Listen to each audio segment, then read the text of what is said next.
चलिए दोस्तों, महाभोज का चौथा भाग शुरू करते हैं। राव का मतलब समझने में देर नहीं लगा और न ही उन्होंने नासमझ बनाने की कोशिश की। केवल इतना ही कहा, यह सब बातें तो बाद में ही हो सकती है, पहले बहुमत तो प्राप्त कर लो। लोचन बाबू की आवाज़ की सख्ती और सर्दी का कोई खास असर नहीं पड़ा राव पर। झिझक हो कर कहा उन्होंने, बहुमत प्राप्त कहाँ से होगा? हवा में तलवार बाजने को कौन तैयार होगा भला? 5 मंत्री त्याग पर देने को तैयार हुए, आखिर किस आधार पर? क्यों? दास साहब की नीतियों से असहमति के कारण? जोर से हंसा राव, मानो कोई बहुमत ही मजेदार बात कह दी हो। जोर से हंसा राव, मानो कोई बहुत ही मज़ेदार बात कह दी हो। लोचन बाबू ने जब हंसी थमी तो अपनी मंजरी आंखों से लोचन बाबू के चेहरे पर टिकाकर बोला, यहाँ आप जनता के सामने नहीं बोल रहे हैं लोचन भैया, बलि चढ़ाए जाने वाले 2 बकरों के सामने बोल रहे हैं। घास पात की कुछ व्यवस्था तो करेंगे या नहीं? अनायास ही लोचन भैया के मन में आपा साहब का कहा हुआ वाक्य कौंध गया। हर दिन अपना मोल भाव करने वाले लोगों के बूते पर तुम यह निर्णय ले रहे हो, और क्षण भर पहले उमड़े जोश पर फिर ठंडे छींटे पड़ गए। लगता है आप लोग तो सारा हिसाब किताब करके ही आए हैं, तो फिर अपनी कीमत ही बता दीजिए। बात में नहीं पर कहने के लहजे के भीतर तक काट देने वाला व्यंग ही धार जरूर थी, मगर राजनीति में रहकर उनकी खाल गेंदे की तरह हो गई हो। वे पहले नहीं इतनी आसानी से करते तो नहीं आप पर करने जरूर करके तो नहीं आए, पर करने जरूर आए हैं। स्वर में न कहीं संकोच था न दुविधा। राव की हर बात पर चौधरी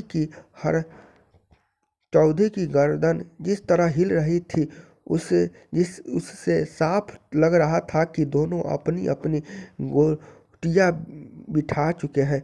मैं कौन होता हूँ घास पात डालने वाला? छोप भरी कट्टरता उभर आई लोचन बाबू के स्वर में। बस आपकी इस तरह की बातों ही मन में शंका जगा देती है लोचन भैया।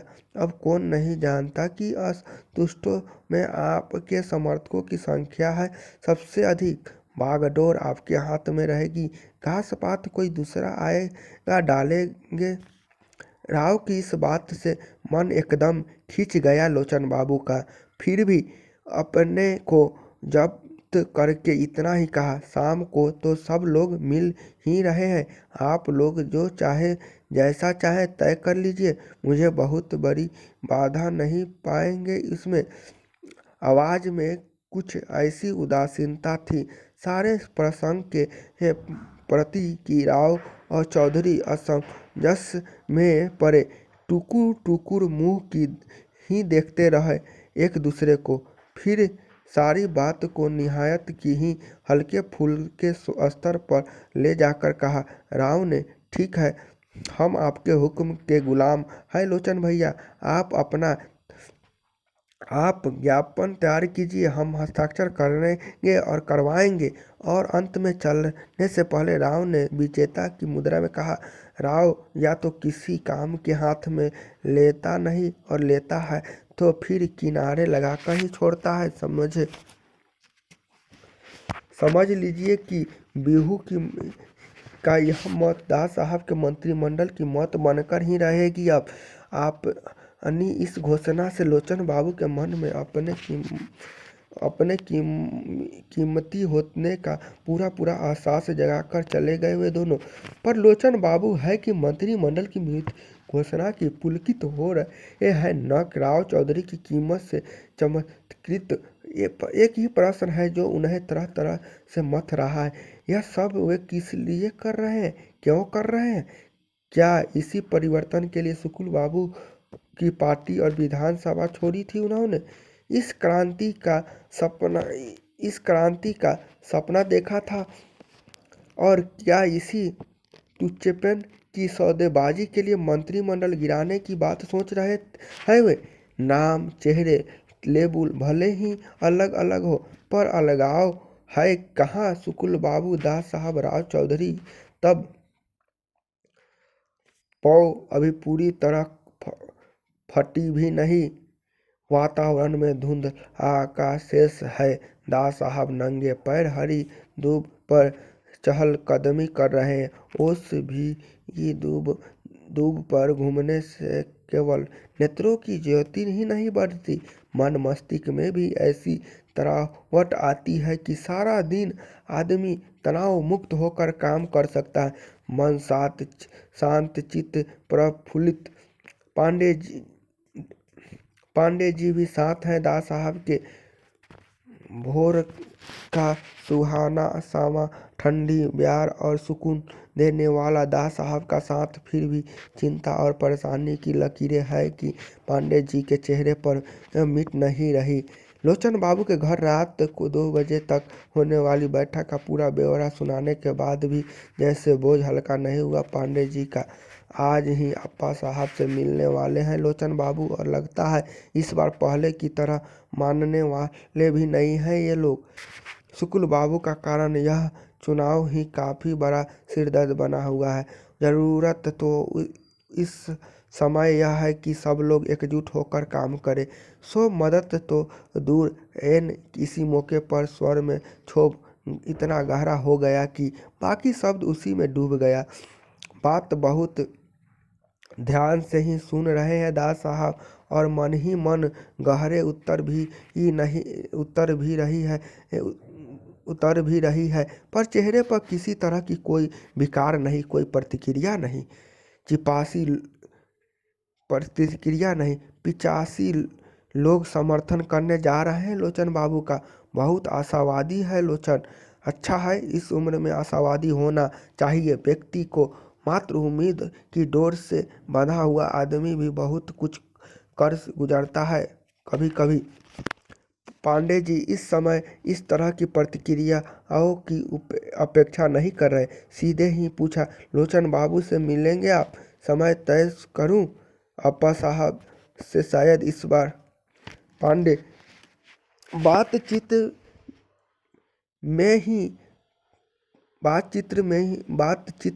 में ही तोड़ दी दास साहब ने। तुम्हें सरोहा चुनाव क्षेत्र की जिम्मेदारी दी है, तुम उसे ही संभालो। इधर की चिंता से अपने को परेशान करने की जरूरत नहीं। बहुत चौकस रहते हैं दास साहब कि हर व्यक्ति अपनी जिम्मेदारी और अधिकार की सीमा के भीतर ही रहे। इसमें जहाँ तक संभव हो दास साहब हस्तक्षेप नहीं करते, पर दूसरे भी अपनी सीमाओं की अतिक्रमण करे इसकी छूट कतई नहीं देते। पांडे जी का यह काम जरूर है कि शहर के हर कोने में होने वाली गतिविधियों की सूचना दास साहब को दे, पर मात्र सूचना दे। इससे दास साहब पर होने वाले प्रतिक्रिया है जनता या दास साहब की योजनाओं को जानना उनके अधिकार की सीमा में नहीं आता। हाँ, सरोहा का काम उन्होंने खुद पांडे जी को सौंपा है, पूरे विश्वास के साथ और पूरे अधिकार देकर। सो बात को उसी प्रसंग में लाकर उन्होंने पूछा, सरोहा में भाषण 15 तारीख को है न, यानी परसों? जी हाँ, तैयारी। घरेलू उद्योग योजना का प्रचार पूरे जोर शोर के साथ हो रहा है। हमारे लोग घर घर जाकर समझा रहे हैं और फॉर्म भरवा रहे हैं। लोग की प्रतिक्रिया? कुछ लोगों के मन में बहुत उत्साह है, कुछ के मन में अविश्वास भी की बातें तो कब से सुन रहे हैं। कुछ होएगा जाएगा भी या यूं ही कागजी योजनाएं अविश्वासी तो बना ही देती है लोगों को। पांडे जी को लगा जैसे योजना के कागज तक रह जाने के लिए वे ही जिम्मेदार ठहराए जा रहे हैं। सफाई देते हुए बोले, पर इस मद के लिए? खैर छोड़ो, बीती बातों पर व्यर्थ ही समय नष्ट नहीं करते दास साहब। 2 बातों का ध्यान रखा गया है ना? इस योजना में पंचायत कहीं नहीं आए, असंतुष्ट है लोग। पंचायत से। जी नहीं, एक अलग दफ्तर की व्यवस्था की गई है। सरकार का सीधा नियंत्रण रहेगा इस पर। इस उस योजना पर अधिक से अधिक लाभ हरिजनों और खेत मजदूरों को ही मिले, आप निश्चित रहे।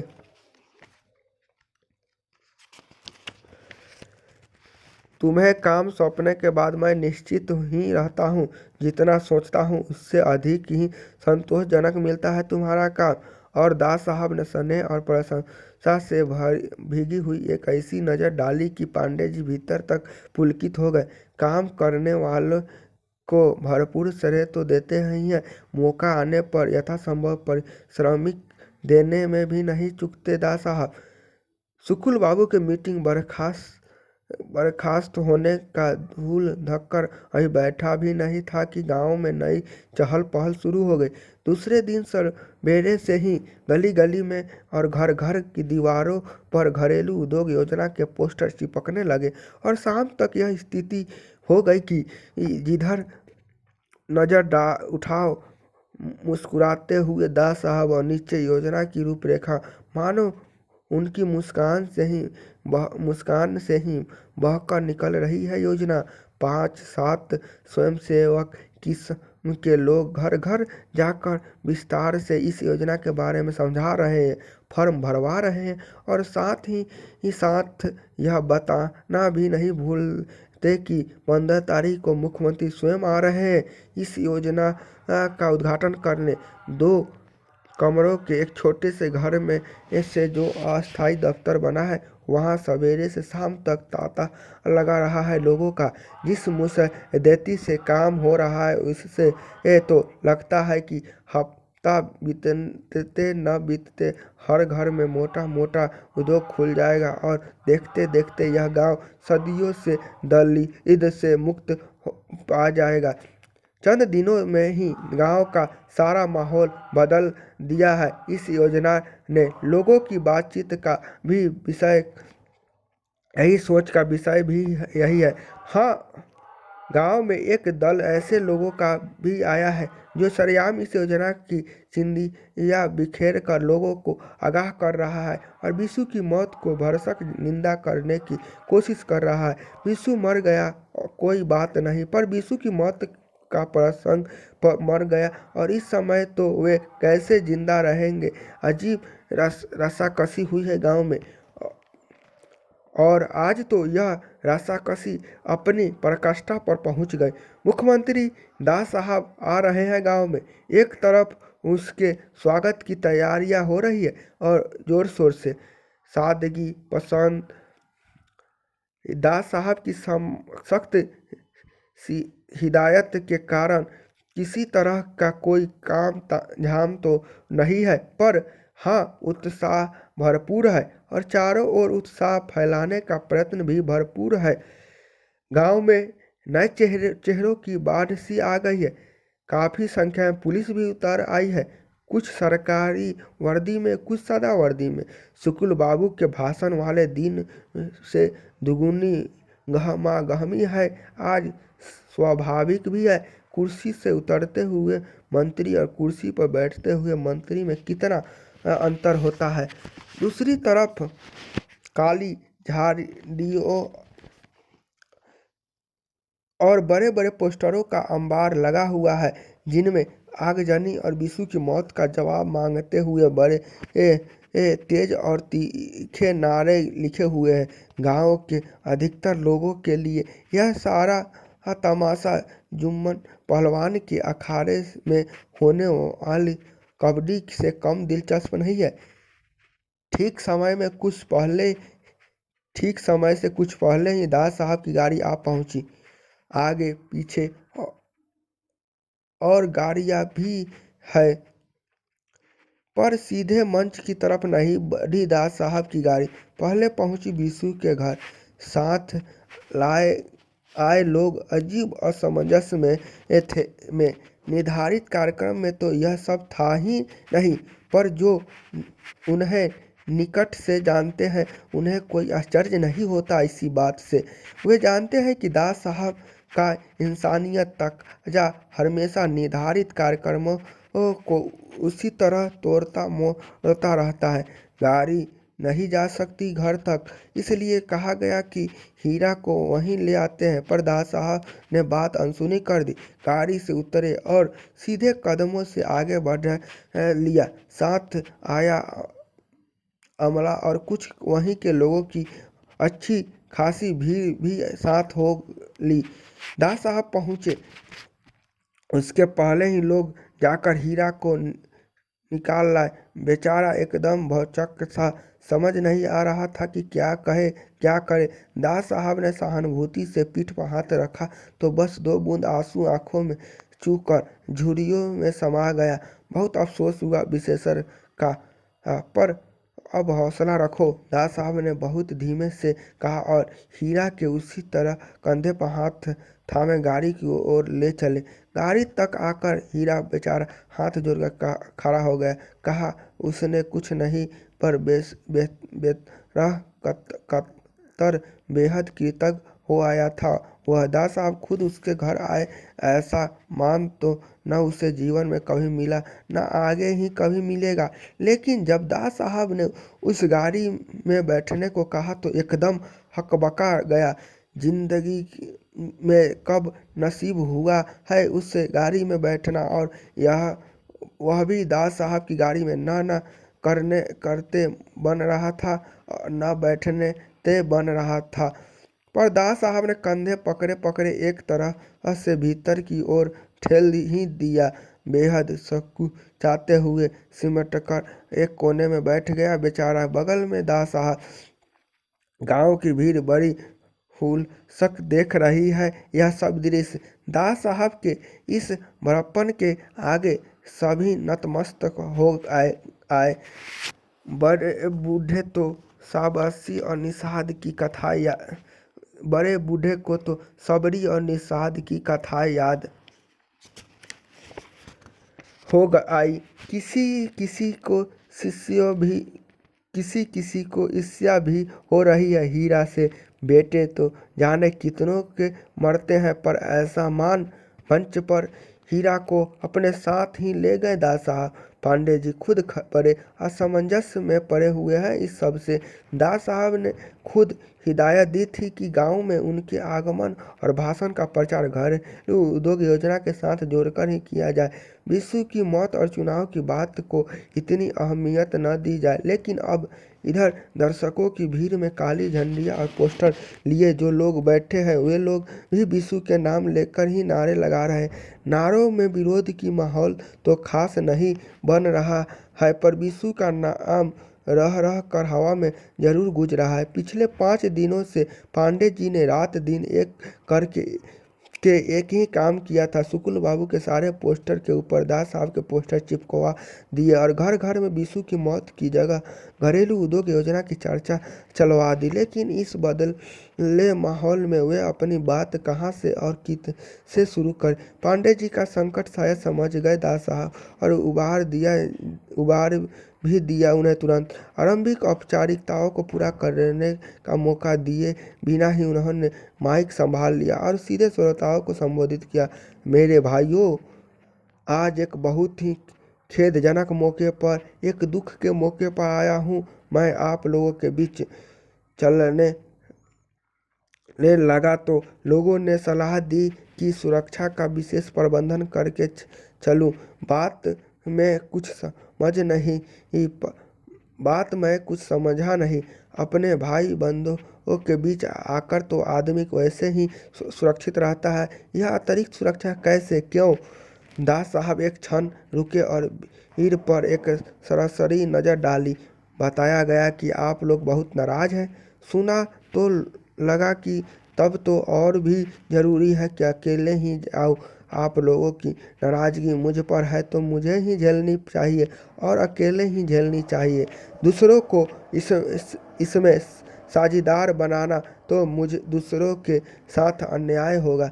कुछ समय पहले आप लोगों ने अपना प्यार और विश्वास दिया था मुझे। मैंने सिर आंखों पर ही लिया था उसे। आज हम्म, यदि आप अपनी नाराजगी देंगे तो उसे भी सिर आंखों पर ही लूंगा। मेरी गलती पर नाराज होना आपका अधिकार है और उसे झेलना मेरा कर्तव्य है। दास साहब चुप और सारा मजमा शांत। हाँ, सामने की ओर बैठे कुछ नौजवानों के बीच थोड़ी सी सुरसुराहट हुई और वही डूब गई। मालूम हुआ कि विशेषर की मौत को लेकर बड़ा तनाव है आप लोगों में। होता तो मुझे ताजुब नहीं होता, पर देखा रहा हूँ कि ऐसा कुछ है नहीं। तनाव गांव में नहीं है। काली झंडियों पर सवार करा के बाहर से लाया गया है। पर मेरी प्रार्थना है आपसे, मत ओढ़िए इस बाहरी तनाव को। मैं जानता हूँ कि विशेषर के मौत को लेकर तरह तरह के संदेह उठे हैं आपके मन में। स्वाभाविक भी है, और इसलिए मैंने डीआईजी को सख्त हिदायत दी थी कि वे खुद सारे बयानों को देखें और खुद खूब गौर से देखें।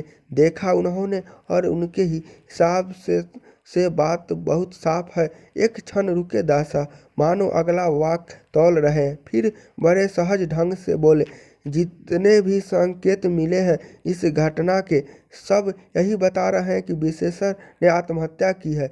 दास साहब का लहजा रहस्य उद्घाटन की तर्ज का नहीं था, पर भीड़ से इसकी प्रतिक्रिया कुछ इस तरह की हुई, झूठ है, झूठ है, यह सर हत्या है।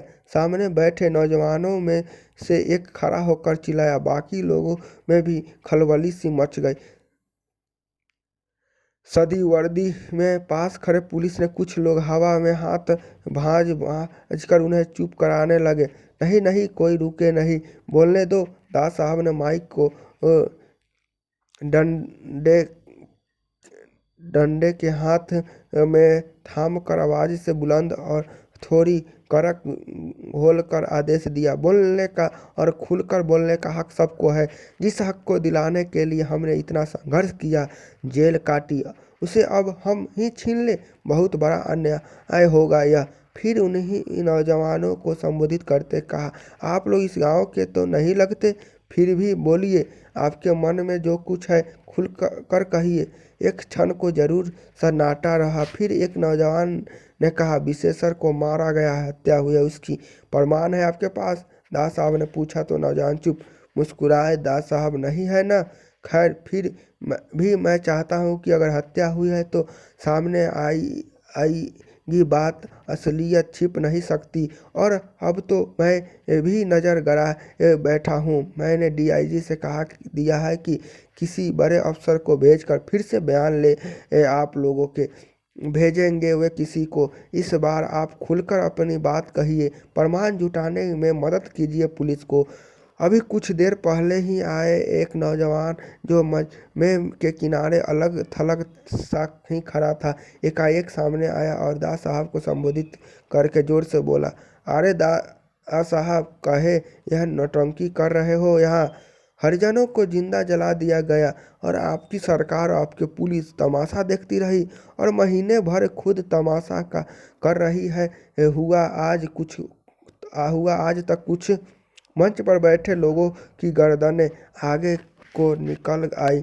बिंदा आ गया, बिंदा आ गया, और निकालो इसे यहाँ से, हरामखोर कहीं का की मिली जुली आवाज़ों से माहौल में थोड़ी सी हालात पैदा कर दी। काली झंडी थामे लोगों ने भी दो चार नारे हवा में उछाल दिए, पर दास साहब की बुलंद आवाज़ ने सारे शोर को चौक कर दिया। गलत नहीं कहते हो भाई, गलत नहीं कहते हो मेरे भाई। आपके मन में जो गुस्सा है बहुत सही है। अन्याय के लिए क्रोध होगा तभी तो अन्याय मिटेगा, पर बात केवल गुस्सा करने से नहीं बनती, इसके लिए हिम्मत जुटानी पड़ती है। एक आदमी नहीं मिला गांव में गवाही देने या शिनाख्त करने के लिए। कौन देगा गवाही? मरना है किसी को, शनाख्त करके 4 दिन यहाँ आकर रह लीजिए, पता चल जाएगा कि कैसा आतंक है। दास साहब के बात बीच में ही से तोड़कर अपने जिम्मे कर ली।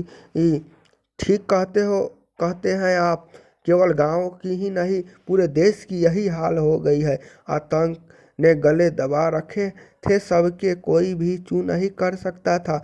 हम लोग शुरू से यही तो कोशिश कर रहे हैं कि लोग दहशत से मुक्त हो, निडर बने, खुलकर अपनी बात कहें, पर अभी भी जैसे लोगों में डर है, सही बात कहने का साहस नहीं जुटा पाते। क्षणिक विराम, और अब प्रमाण के बिना पुलिस भी करे तो क्या करे।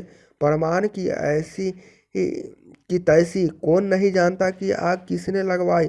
आप नहीं जानते, फिर पकड़वाते क्यों नहीं। अभी किसी गरीब का मामला होता तो पीस कर रख दिया जाता बेचारे को। बिंदा की तैस भरी बात से मंच और मजमे दोनों से फिर खलबली मच गई, पर दास साहब इस बार भी बड़ी सौम्यता और धैर्य से झेल गए वार को। आवाज में लेस मात्र की आवेश लाए बिना समझाने के लहजे से बोले, नहीं भाई नहीं, यह गरीब अमीर का मामला नहीं, कानून का मामला है, और कानून हाथ में लेने का लालच मत दो। कानून हाथ में लेते ही आदमी बेताज का बादशाह हो जाता है। आप लोगों ने तो भोगा है इस बादशाह को। अब जिसकी मर्जी उठाया, और जेल में कोई मुकदमा नहीं, कोई सुनवाई नहीं, कोई फैसला नहीं, कोई सजा नहीं। कानून कब्जे में, पुलिस चुंगल में, जिसको चाहे उठाओ, जिसको चाहो पटको। पुरानी बातों में बहकाइए मत। विशु की मौत का हिसाब लेकर ही रहूंगा मैं आपसे, पाई पाई का हिसाब। बिंदा डरेगा भी नहीं, चुप भी नहीं रहेगा, और बिकेगा भी नहीं। इन टुकड़ों से जो आप डालने आए हैं, सादी वर्दी वाली पुलिस और 2-3 लठत बिल्कुल सिमट आए बिंदा के पास, पर इसके पहले ही कि उसे पकड़कर बिठाने की कोशिश करते। दास साहब ने अपनी बात से ही बरज दिया, बहुत अच्छा लग रहा है आपका यह जोश, और मैं कद्र करता हूँ ऐसे जोश की, लेकिन मैं बहका नहीं रहा हूँ कि दूर क्यों जाते हो। जिस विशेषर को लेकर आपके मन में इतना रोष है, उसे क्या इसी तरह जेल में नहीं डाला गया था? 1-2 दिन के लिए भी नहीं, पूरे 4 साल के लिए। और केवल डाला ही नहीं, भयंकर यातनाएं भी दी गई थी। इस बात को मुझसे ज़्यादा अच्छी तरह से तो आप लोग जानते हैं। भीड़ में यहाँ से वहाँ तक छुपी बिंदा दास साहब का मुंह देख रहा था, और बिंदा की मुंह देख रही थी। यह माहौल टूटे उसके पहले ही दास साहब ने अपनी बात शुरू कर दी। शुक्ल बाबू आए लोगों के पास हमदर्दी जताने और विशु की मौत का बदला लेने आए थे। ये पूछा नहीं आप लोगों ने कि क्यों साहब आपके राज्य में बिना कोई कारण बताए, बिना मुकदमा चलाए इस विशेषर को जेल में क्यों डाल दिया गया था? पूछना चाहिए था। विशेषर तो बड़ा नेक और भला आदमी था।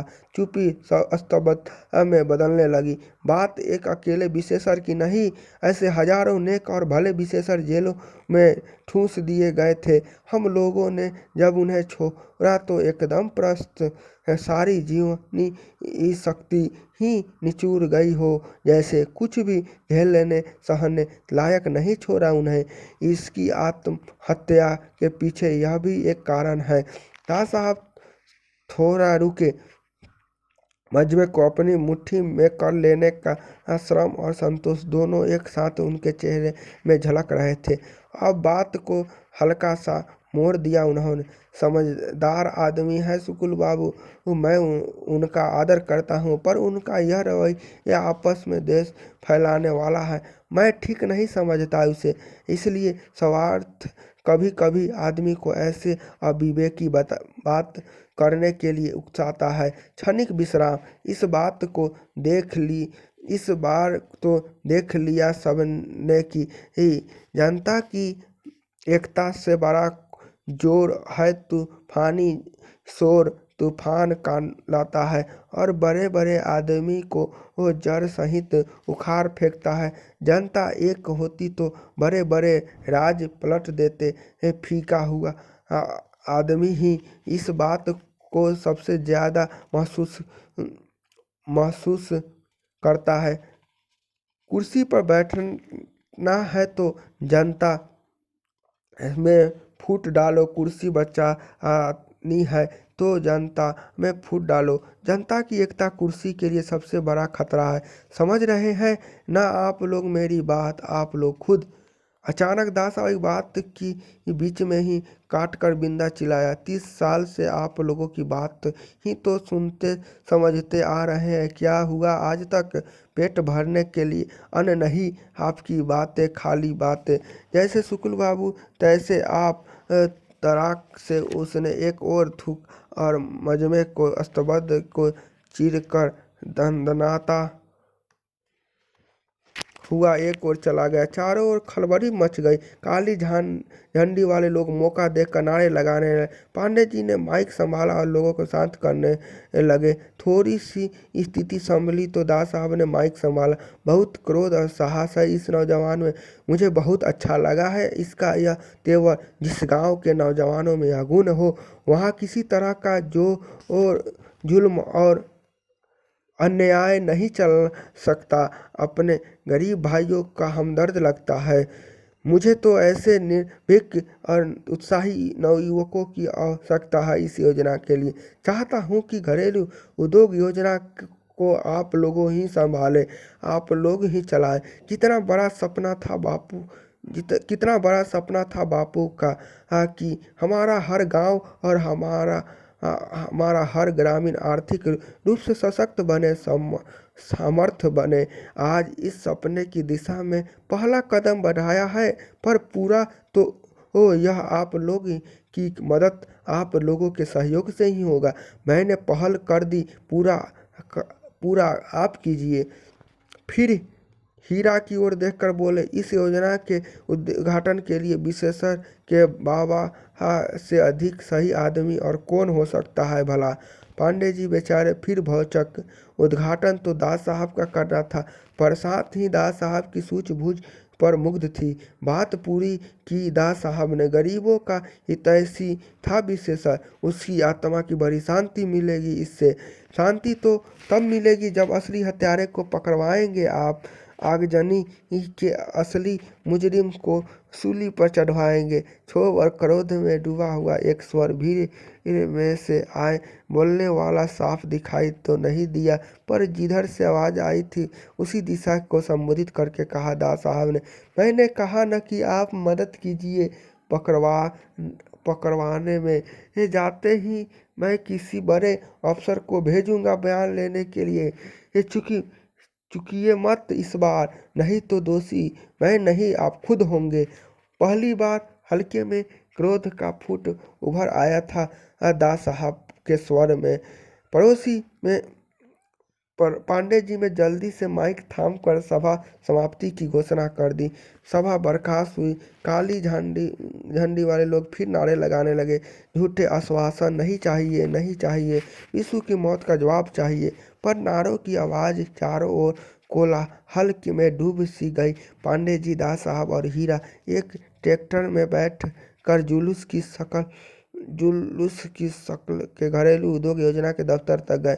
मुख्यमंत्री ने फंड से निकाले हुए 50,000 रुपये का एक चेक हीरा के हाथों अस्थायी दफ्तर के एक अस्थायी अधिकारी को दिलवाया गया। पांडे जी ने अपने छोटे से भाषण में यह बात साफ कर दी कि विधानसभा के इस योजना के लिए बजट जब पास होगा। अभी तो दास साहब ने अपने फंड में से रुपए निकालकर योजना का शुभारंभ कर दिया है। तालियां बजी, हर्ष ध्वनि हुई और दास साहब जिंदाबाद के नारे। सारा माहौल गूंज उठा। यीशु की मौत के जिस प्रसंग को शुक्ल बाबू घर घर में फैला गए थे, वह फिर 4-6 घरों में सिमट गया और बाकी घरों में इस योजना के तहत मिलने वाले रुपए का हिसाब किताब होने लगा। तीसरे दिन ही मसाला का अंक निकला। उसके प्रथम पृष्ठ पर बड़े बड़े अक्षरों में शीर्ष पंक्ति था, खेत मजदूरों और हरिजनों की आर्थिक स्थिति सुधारने की दिशा में दास साहब की सरकार ठोस और क्रांतिकारी कदम। दास साहब के भाषण की विस्तृत रिपोर्ट देते हुए बड़े विस्तार से इस योजना के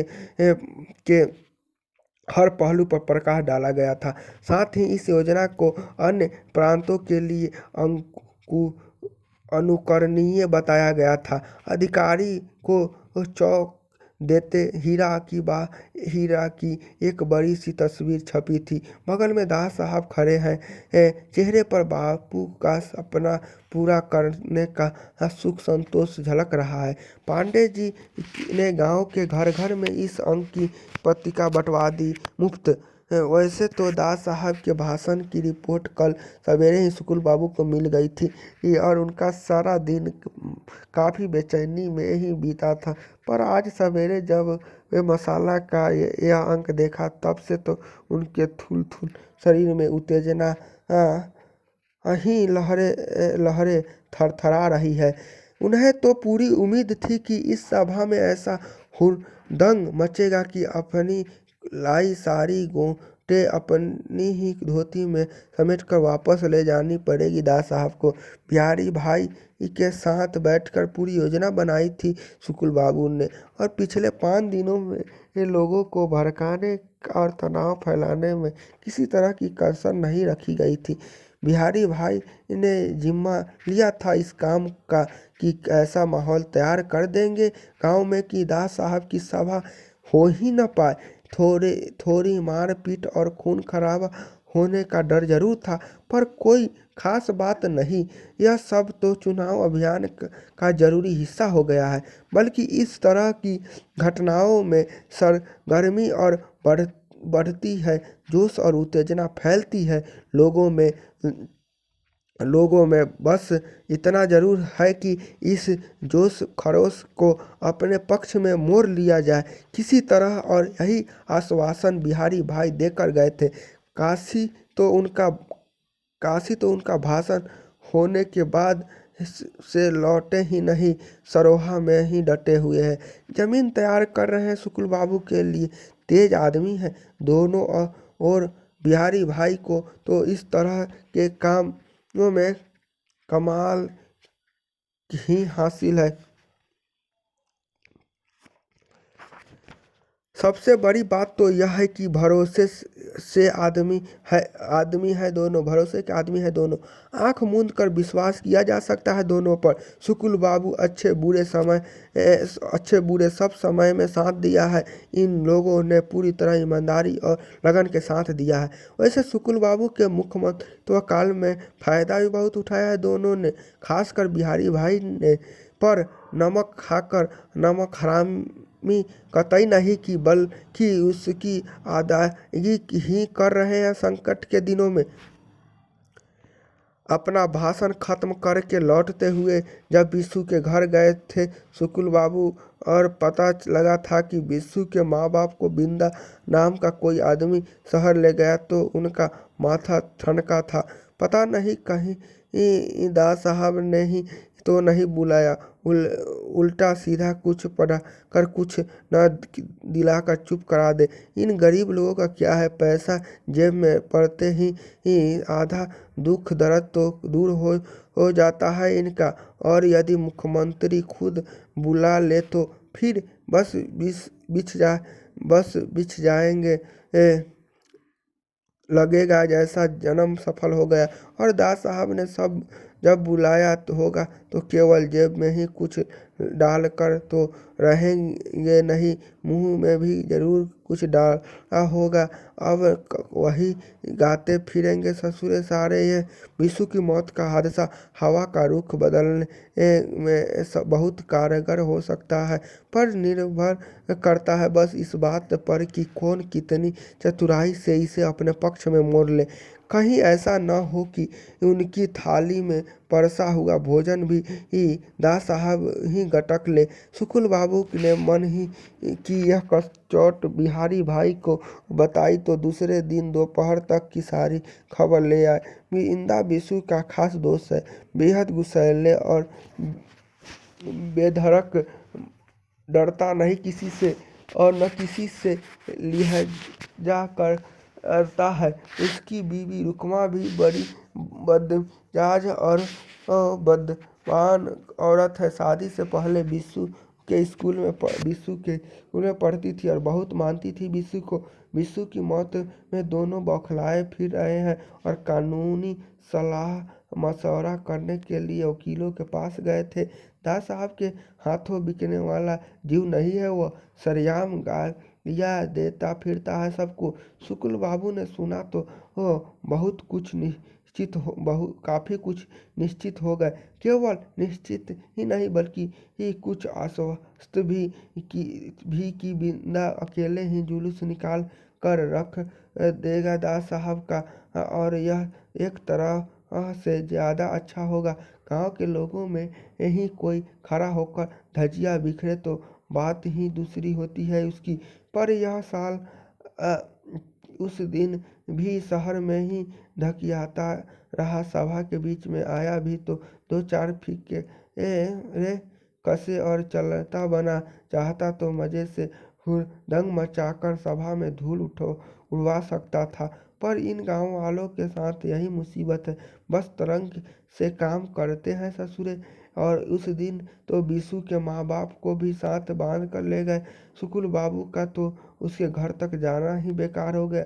दास साहब मज़े में हीरा को अपनी गाड़ी में बिठाकर लाए, अपने साथ मंच पर बिठाया, उद्घाटन करवाया, और आज फोटो भी छप गई।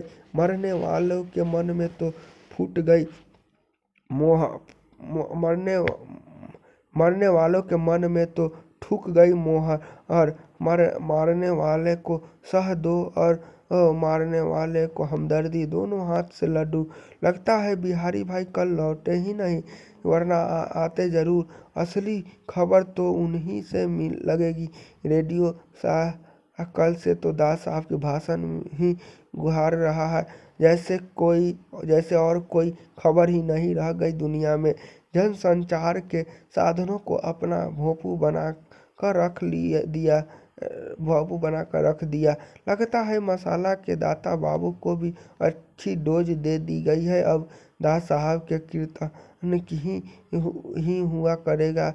उसमें भी शुक्ल जी ने बड़ी हसरत भरी नज़र से उंगली में पड़े नीलम को देखा। पता नहीं यह भी शुक्लवा की किस्मत बनेगा या नहीं। लगा था जैसे बीसू के ने मरकर हरिजनों के खोए वोट फिर से उनकी झोली में डाला पटके हैं, पर अब कल से यही लग रहा है कि वे भी दास साहब की झट कर ले गए। तभी बिहारी भाई प्रकट हुए। उनके चेहरे पर 2 दिन की भाग दौड़ की बस्ती स्पष्ट उभरी है, साथ ही दास साहब की सभा की कचोटी भी। परसों एक तरह से सभा ने न होने देने का बीड़ा ही उठा कर गए थे यहाँ से। बीड़ा मुँह का मुँह में ही रह गया। क्या समाचार है? सोफे पर एक और सरक कर शुक्ल बाबू ने अपने पास ही जगह बना दी बिहारी भाई के लिए, और पूछा काशी नहीं आया? पान बनवाने रुक गया है मोड़ पर, आता ही होगा अभी। शुक्ल बाबू उम्मीद कर रहे थे कि बिहारी भाई खुद ही शुरू करेंगे, पर बिहारी भाई तो एकदम गुम होकर बैठ गए। शुक्ल बाबू जानते हैं कि बिहारी भाई का नाराजगी की आदा है यहाँ, सो खुद ही पूछा, सुना बहुत जमकर हुई दास साहब की सभा। क्या करते रहे तुम लोग? झक मार रहे थे, धूल फाँक रहे थे। गांव में खाक से सिवाय और रखा भी क्या है? बिहारी भाई के मन में 2 दिन से जो गुस्सा बला रहा था, शुक्ल बाबू के इस प्रश्न को सुनते ही फूट पड़ा। जैसे गांव वालों की ओर से विरोध नहीं हुआ। इस समय तो लग रहा था कि बड़ा तनाव है लोगों में। खाक विरोध हुआ? अजीब अहमक है ये एक देहाती भी। परसों सवेरे से कितना समझाया, किस तरह तैयार किया, पर दास साहब हीरा के घर चले गए। उसे अपनी गाड़ी में बिठा लिया और बस निहाल जुलूस बनाकर गाड़ी के पीछे पीछे ऐसे जा रहे थे जैसे रामचंद्र जी की सवारी जा रही हो। अपने आदमियों से वही नारे लगवाने शुरू कर देते। कुछ तो माहौल गड़बड़ाता तो सब वहाँ नहीं हो सकता था। 5 दिन से काशी यही तो समझा रहे थे।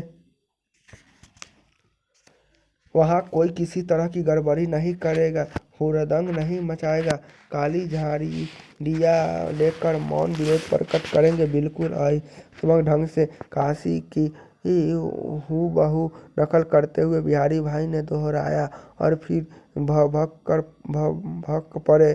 गांधी जी के बाद सिर छिपाने को काशी की धोती में ही तो जगह मिली है बेचारी अहिंसा को। और उन्होंने गुस्से में सिर झटक लिया।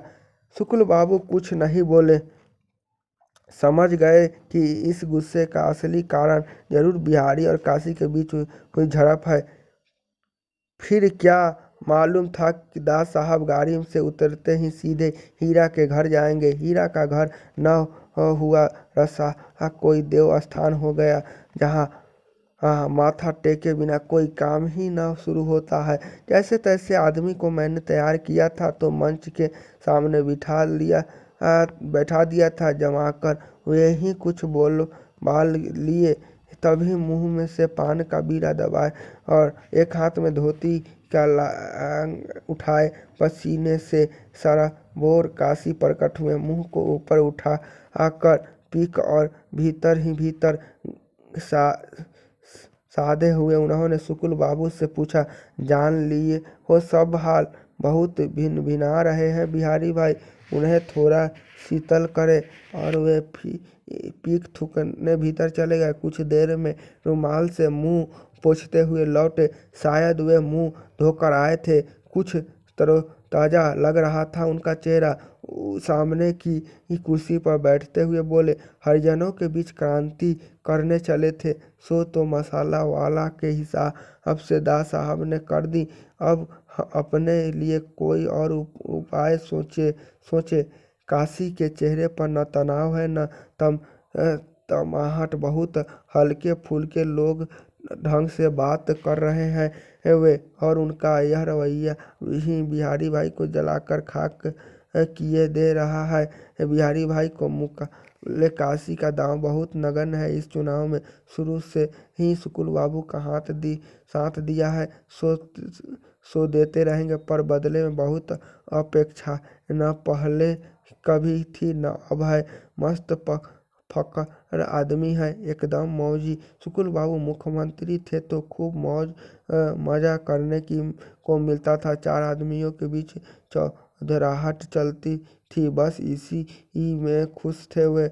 पर बिहारी भाई के तो उनके प्रपंच जुड़े हुए हैं शुक्ल बाबू के भविष्य के साथ। कहना चाहिए कि सारे परिवार का भविष्य जुड़ा हुआ है एक तरह से। इसलिए यह चुनाव शुक्ल बाबू को कम और उनका अपना ज्यादा हो गया है। और यह काशी है कि तमाशा बना रखा है इसको। पर क्या करे क्या, होल्ड तो काशी का ही है सरोहा पर। शुक्ल बाबू भोजन में तो अभी देर नहीं। इस बीच कुछ चाचू तो पिलवा दीजिए। बिहारी भाई को न हो तो कुछ ठंडा पिलवा दीजिए। अरे हाँ। शुक्ल बाबू को जैसे अपनी गलती का एहसास हुआ और उन्होंने बगल से रखी घंटी बजाई तो नौकर चाय की ट्रे के साथ ही प्रकट हुआ। देखो किसान जानता है कि यह काशी आया है और चाय तो मांगेगा ही। शुक्ल बाबू भूल गए, किशन नहीं भूला। मंद मंद मुस्कुराते हुए किशन ने चाय प्यालों में डाली और एक एक सबको पकड़ा दिया। काशी ने दोनों टांगें ऊपर उठाकर कुर्सी पर ही पालथी मार ली और चम्मच से चीनी मिलाते हुए बोले, देखो बिहारी भाई, अब इन गांव वालों को बहुत कोसने गलियाने से तो कुछ होगा नहीं। जैसे है। फिर एक घुट चाय का सुर कर बोले, तुमने तो उनके लिए कभी कुछ किया भी नहीं, पर बिस्सू ने तो जब से होश संभाला उन्हीं के लिए मरता खपता रहा था। लेकिन 5 साल पहले जब बिना वजह पकड़कर उसे जेल में डाल दिया था तो सब सांस खींचकर बैठ गए तो तब तो इमरजेंसी भी नहीं थी, फिर भी किसी ने चूतक नहीं की। फिर दूसरा घूट घूर कर बात जारी रखे। इस आगजनी की घटना के बाद एक हफ्ते तक बिशु से कतराते रहे थे। हरिजन टोला के लोग अपने यहाँ आने को मना कर दिया था। डरते थे कि ज़्यादा मिलेंगे जुलेंगे बिशु से तो कौन जाने उन्हें ही जलवा दिया जाए। मेरी तो देखी जानी है सारी बात। तो फिर क्यों सारे दिन आप बखान करते रहते हैं कि क्रांति गांव में आएगी, गरीबों के तबके में आएगी। सो तो ठीक है, जब सही माहौल बनेगा, स्थितियाँ ठीक ढंग से आकार लेगी तो आएगी वहीं से क्रांति। पर खातिर रखो तुम। हूँ गर्दन झटककर बात को परे झिड़क दिया बिहारी भाई ने। अरे तुम्हारी हूँ से बात नहीं उड़ेगी समझे। क्रांति जब भी आएगी वहीं से आएगी। तुम्हारे हमारे किए नहीं होने की क्रांति। और इन किराए के जुटाए हुए लौंडे लप से तो कभी भी नहीं। अंतिम फैसला दे दिया काशी ने। रहने दीजिए इन लोगों की। आज एक पैसे का फायदा दिखाई दे तो कल के लिए पूरी जिंदगी ही गिरवी रख देंगे अपनी। ये करेंगे क्रांति। बिहारी भाई का तौस और आक्रोश तिल भर भी नहीं घट रहा है। सो तो है ही। काशी ने चाय का दूसरा कप भरते हुए कहा, तुम्हारी तरह शास्त्र भी नहीं पढ़े और जेबें की नहीं भरी हुई है बेचारों की। जो कौड़ी के मुहताज हो उससे जहाँ भी दो पैसे दिखेंगे उधर लपकेगा तो सही। तो ठीक है, जोरावर के वोट है ही न, दास साहब के हरिजनों के वोट भी ऊपर ही जाते हैं। तो फिर यहाँ कोई गच्छ पंचमी करेंगे बैठेंगे ते हैं। अपने अपने घर चलकर सोइए।